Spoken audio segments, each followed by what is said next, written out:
Bechora kambag'al oila bilan sodir bo'lgan mo'jiza. Insoniyat borki, mo'jiza kutib yashaydi.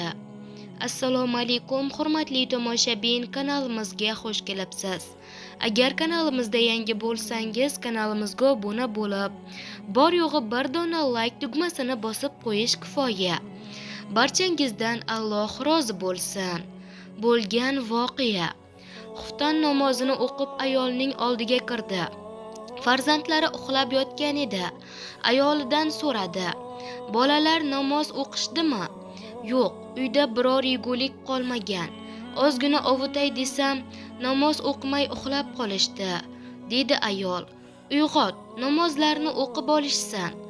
"Begim, uyg'otsam ochlikdan yig'lashadi. Yegani biror narsa yo'q-ku axir. Menga ularni namozga buyurishim amr etilgan. Rizqlariga kafil emasman. Uyg'ot, rizqlari Allohning zimmasida. Buni o'zi aytgan. Ahlingni namozga amr et va o'zing unga sabr qil.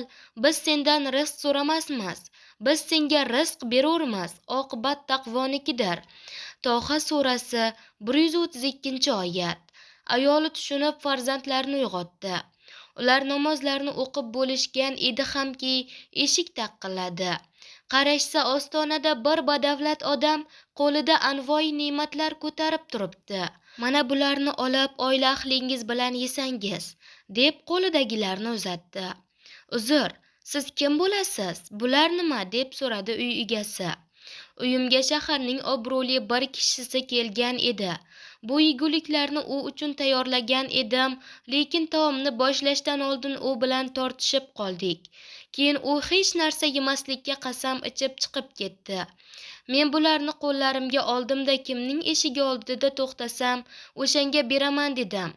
Alloh nomiga qasamki, ko'p uylardan o'tib sizning ostonangizda to'xtab qoldim. Qasam ichaman, bu yerga qanday kelganimni ham bilmayman", dedi. Duo: "Ey Robbim, meni va zurriyotlarimni namozni to'kis ado etadiganlardan qilgin. Ey Rabbimiz, duoni qabul etgin." Ibrohim surasi 40-oyat. Azizlar, mana yana bir ibratli hikoyamizni e'tiboringizga havola etdik. Uni tinglab o'zingizga qandaydir ibrat olgan bo'lsangiz, juda ham xursandmiz.